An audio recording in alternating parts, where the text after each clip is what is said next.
Shalom semuanya.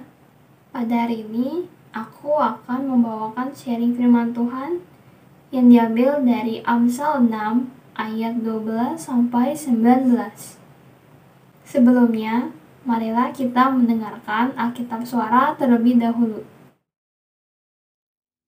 Tak bergunalah dan jahatlah orang yang hidup dengan mulut serong, yang mengedipkan matanya, yang bermain kaki dan menunjuk-nunjuk dengan jari, yang hatinya mengandung tipu muslihat, yang senantiasa merencanakan kejahatan, dan yang menimbulkan pertengkaran.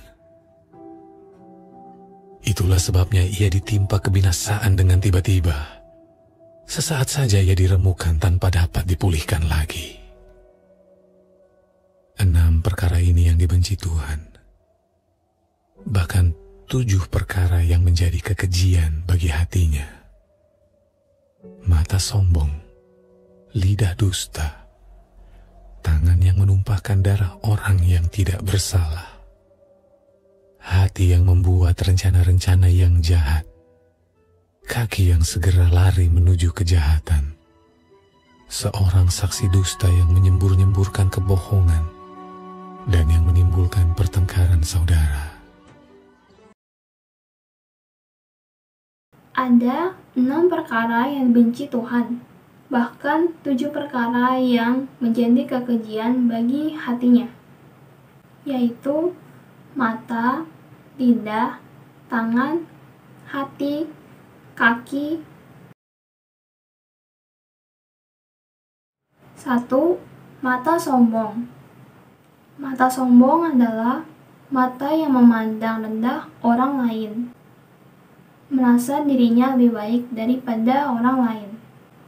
Sebagai anak Tuhan, kita harus mempunyai mata yang baik, karena mata adalah pelita tubuh. Di Lukas 11 ayat 34, matamu adalah pelita tubuhmu. Jika matamu baik, teranglah seluruh tubuhmu. Tetapi jika kamu jahat, gelaplah tubuhmu.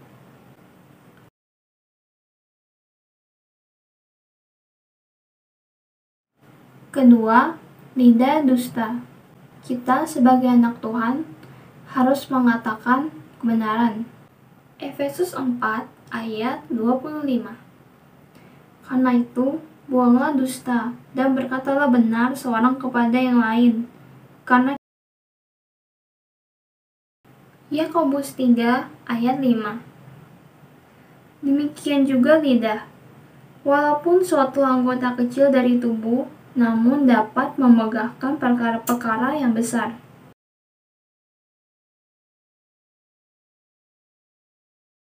Amsal 6 ayat 12. Tak bergunalah dan jahatlah orang yang hidup dengan mulut serong. Mulut serong artinya orang yang suka berbohong atau menipu. 3. Tangan yang menumpahkan darah orang yang tidak bersalah. Tangan menunjukkan perbuatan-perbuatan yang kita lakukan selama kita hidup. Kita ada 2 pilihan, apakah mau melakukan perbuatan-perbuatan yang menyenangkan hati Tuhan atau sebaliknya.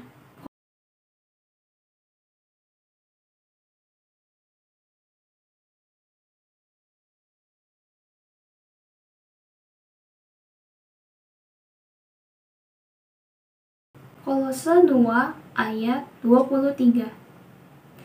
Peraturan-peraturan ini, walaupun nampaknya penuh hikmat, dengan ibadah buatan sendiri, seperti merendahkan diri, menyiksa diri, tidak ada gunanya selain untuk memuaskan hidup duniawi.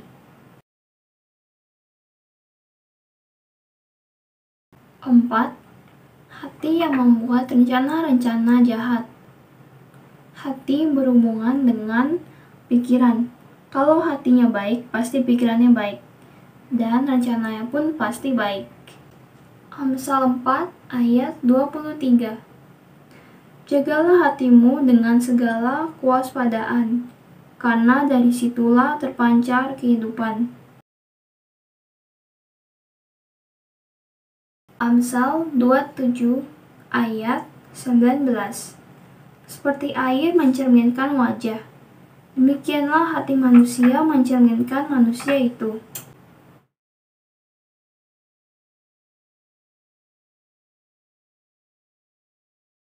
Lima, kaki yang segera lari menuju kejahatan. Fungsi kaki membawa kita ke suatu tempat. Kemanakah kaki kita melangkah? Apakah kaki kita berkasutkan kerelaan untuk memberikan Injil damai sejahtera, atau malah menuju kejahatan? Matius 9 ayat 45. Dan jika kakimu menyesatkan engkau, penggallah, karena lebih baik engkau masuk ke dalam hidup dengan timpang, daripada dengan utuh kedua kakimu dicampakkan ke dalam neraka.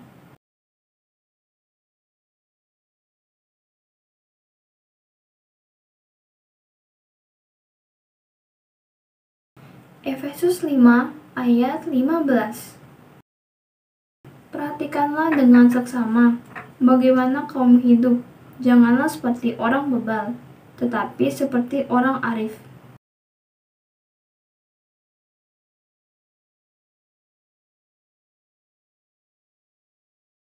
Enam, saksi dusta. Saksi adalah orang yang melihat, mendengar, mengetahui suatu perkara. Kita pernah mendengar istilah saksi mata. Saksi dusta adalah orang yang memberikan kesaksian palsu atau bukan yang benar.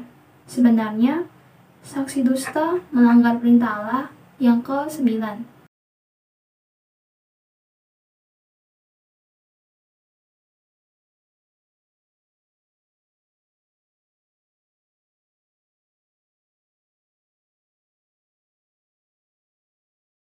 Amsal 19 ayat 9. Saksi dusta tidak akan luput dari hukuman. Orang yang menyembur-nyemburkan kebohongan akan binasa.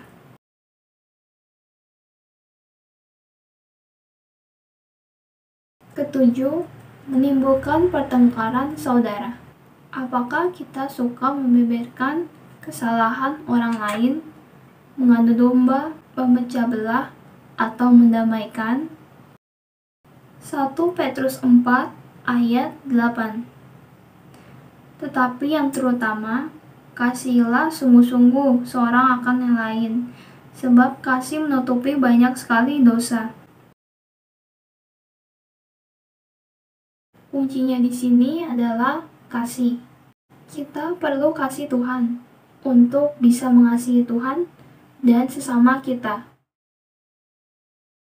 Kiranya dengan anggota tubuh kita, mata, lidah, tangan, kaki, hati, dan pikiran kita dapat memuliakan Bapa yang di surga. Terima kasih, Tuhan Yesus memberkati.